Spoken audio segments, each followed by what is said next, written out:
Sanibonani bafowethu, kubunakuphi la ukhona nibingelela Nkosi ngiphilo kwami nguma le phansi kwalulwane kwamhlabelingani. Bafowethu nayi indaba enkulu, iPirates idumaze abantu abaningi ngoba nazi ukuthi iMamelodi Sundowns okanye iMamelodi Sundowns inokushaya amaqembu kabuhlungu kabi, kodwa ngosuku la izolo ihlulekile iMamelodi Sundowns ukushaya iPirates. Baze bayisana kuma penalty kungekho ngisho noyedwa ushaya igoli.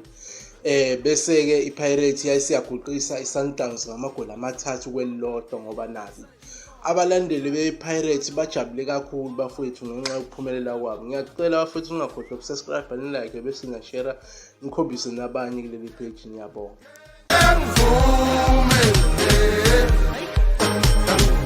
I'm